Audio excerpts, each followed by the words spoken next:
Shalom saudara, jumpa lagi bersama saya Billy dalam program Pendalaman Alkitab. Program ini hadir seperti biasanya akan membahas topik-topik yang menarik seputar firman Tuhan dengan tujuan agar saudara diperlengkapi dengan hikmat dan pengertian. Karena sebagaimana firman Tuhan berkata, di mana ada kebenaran, di situ akan tumbuh damai sejahtera. Jadi topik pembahasan kita hari ini itu berangkat dari sebuah kegelisahan atau keresahan hati untuk menjawab sebuah pertanyaan, yakni kenapa aku suka dengan dosa? Jawabannya sederhana, saudaraku, bahwa sesungguhnya manusia ini sudah jatuh dalam dosa dan ada hukum yang bekerja di dalam tubuh kita, di dalam diri kita, di dalam natur kita, yaitu hukum dosa. Oleh sebab itu, kenapa saya mengangkat topik ini? Agar kita boleh mengenali seperti apa sih natur manusia setelah jatuh dalam dosa. Apa akibatnya manusia jatuh dalam dosa? Aku menjadi orang yang menginginkan dosa, memikirkan dosa, dan melakukan dosa secara otomatis. Aku tahu bahwa itu salah, tapi aku tetap melakukannya. Itulah yang namanya hukum dosa. Nah, untuk memahami hukum dosa, mari kita terlebih dahulu membaca ayat firman Tuhan di dalam Roma pasal yang ke-7, ayat yang ke-21 sampai dengan ayat yang ke-26. Demikian firman Tuhan berkata, "Demikianlah aku dapati hukum ini, jika aku menghendaki berbuat apa yang baik, yang jahat itu ada padaku. Sebab di dalam batinku aku suka akan hukum Allah, tetapi di dalam anggota-anggota tubuhku, aku melihat hukum lain yang berjuang melawan hukum akal budiku, dan membuat aku menjadi tawanan hukum dosa yang ada di dalam anggota-anggota tubuhku. Aku manusia celaka. Siapakah yang akan melepaskan aku dari tubuh maut ini? Syukur kepada Allah, oleh Yesus Kristus, Tuhan kita. Jadi dengan akal budiku, aku melayani hukum Allah, tetapi dengan tubuh insaniku, aku melayani hukum dosa." Saya akan mengambil ilustrasi dalam kehidupan kita sehari-hari. Saudara tentu mengenal yang namanya binatang buas yang bernama macan atau harimau ya. Dia bisa dikategorikan sebagai binatang karnivora. Artinya dia adalah binatang pemakan daging. Jadi intinya macan ini dia nggak perlu diajar, tetapi ada naluri yang bergejolak di dalam dirinya untuk ia menginginkan yang namanya daging. Karena itu sudah hukum di dalam tubuhnya yang bekerja. Nah, disinilah kita akan memahami yang namanya hukum. Kita itu disebut orang berdosa bukan karena kita melakukan dosa, tetapi oleh karena kita ini sudah jatuh dalam dosa. Makanya ada hukum dosa yang bekerja di dalam batin kita yang kita sebut sebagai tabiat dosa atau biangnya dosa yang tinggal dan menetap di dalam tubuh kita ini. Itulah yang memacu kita atau memicu kita secara natural untuk melakukan dosa. Saudara paham ya? Jadi sama seperti macan, dia begitu menginginkan daging karena ia adalah makhluk karnivora dan ia memang dilahirkan untuk menjadi binatang karnivora. Demikian juga manusia. Setiap orang yang lahir dari keturunan Adam, mereka membawa yang namanya dosa turunan, dosa muasal, dosa tabiat, yaitu hukum dosa yang bekerja di dalam daging kita, yang dengan otomatis hidup kita ini memang kayak tercipta untuk menikmati dosa dan menginginkan dosa. Jadi saya mau katakan, mau hidup saudara sesuci apapun, mau saudara sudah melayani pekerjaan Tuhan, mau saudara sudah punya gelar pendeta, tetapi hukum dosa itu tetap bekerja di dalam anggota-anggota tubuh kita. Sehingga kita tetap menginginkan yang namanya dosa. Yang menyampaikan firman ini juga sama. Masih punya dosa, masih menginginkan dosa. Jangan bilang bahwa karena orang itu bisa menyampaikan firman, bukan berarti bahwa dia sudah tidak berdosa lagi. Saya tidak akan berdosa lagi kalau saya sudah mati. Saya diubahkan dan mengenakan manusia yang baru, yang bebas dari dosa. Karena kemah ini, karena tubuh ini, itu masih dosa itu merongrong kita setiap hari, menguntit kita setiap hari, mencari kesempatan untuk kita menikmatinya.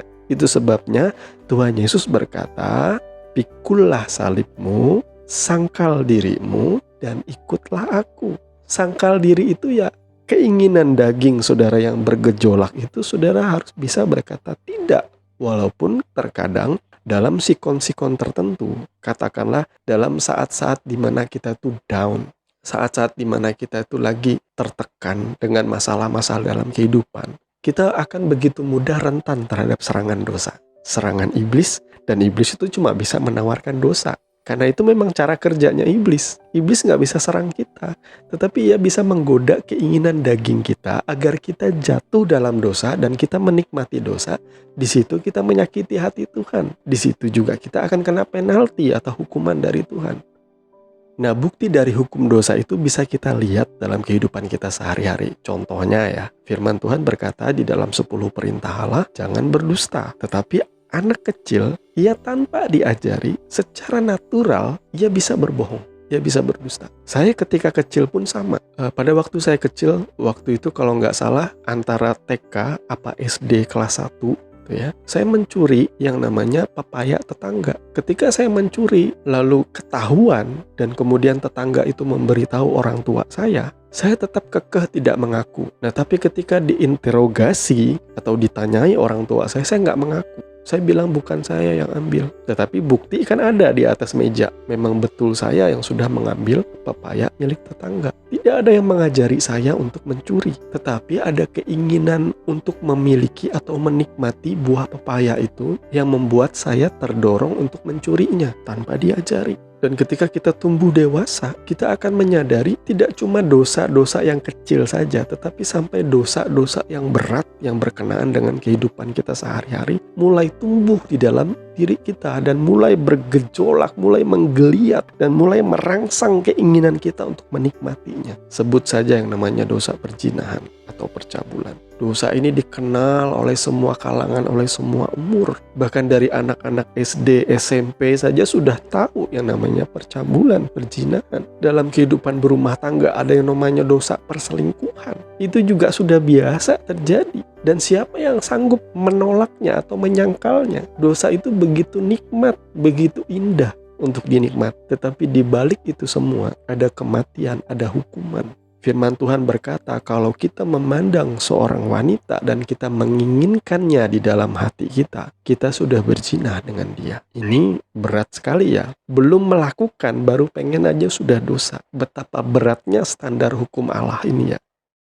Dari penjelasan ini, saya percaya saudara mengerti kenapa aku kok pengen atau aku kok menyukai dosa ya. Walaupun kita tuh belajar hukum-hukum Taurat yang tertulis di dalam Alkitab kita. Tetapi hukum itu justru merangsang keinginan kita untuk melakukan dosa-dosa itu tadi. Firman Tuhan berkata, justru karena hukum Taurat lah kita bisa mengenal yang namanya dosa. Dari mana saudara tahu membunuh itu dosa? Kalau bukan Alkitab berkata, jangan membunuh. Dari mana saudara tahu mencuri itu dosa? Karena ada firman Tuhan yang berkata, jangan mencuri. Dari mana saudara tahu berzina itu dosa? Karena firman Tuhan juga berkata, jangan berzina. Jadi semakin saudara banyak tahu tentang definisi dosa dan macam-macam dosa, tidak lantas saudara juga berkuasa untuk menolak dosa itu. Makanya orang-orang yang sekalipun mereka rajin ibadah, rajin kebaktian, rajin menghafal firman Tuhan, rajin melayani Tuhan, walaupun saudara tahu apa itu yang namanya dosa, apa itu namanya hukum-hukum Allah, dan saudara mengakui bahwa hukum firman Tuhan itu benar dan baik dan kudus, tapi tetap di dalam batin kita tetap sukar menolak yang namanya keinginan untuk melakukan dosa. Betul nggak? Itu namanya hukum dosa. Sekali lagi, hukum itu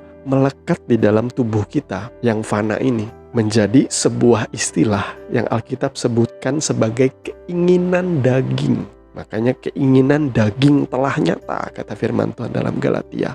Ada begitu banyak disebutkan di situ keinginan daging. Artinya keinginan ini bersumber dari hasrat atau rangsangan dari tubuh kita untuk memuaskan keinginannya. Kita nggak akan pernah bisa menolak keinginan daging itu dengan kekuatan kita semata. Kita perlu Tuhan. Dan kita tidak akan pernah bisa keluar dari masalah ini dengan kekuatan kita. Kita perlu ada kuasa yang namanya penebusan. Kita perlu yang namanya kuasa untuk menyangkal, untuk menolak ini dari dalam diri kita. Itu adalah kuasa Roh Kudus yang bekerja. Saudara tidak akan pernah mungkin bisa melepaskan diri saudara dari tubuh daging atau menyangkal, kalau bukan karena kekuatan yang berasal daripada Tuhan.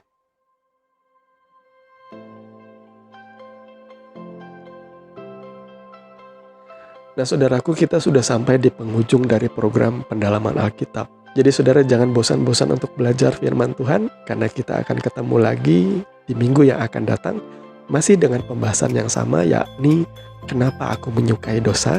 Kita akan melanjutkan pembahasan kita dengan lebih dalam lagi dengan pengertian-pengertian yang bersumber dari firman Tuhan. Sampai ketemu di next episode dari program Pendalaman Alkitab. Jangan lupa like, komen, dan subscribe channel ini. Juga nyalakan notifikasi agar saudara mendapatkan info-info yang terbaru dari channel Simply Truth ID. Sampai ketemu, Tuhan Yesus memberkati saudara semua dan Shalom.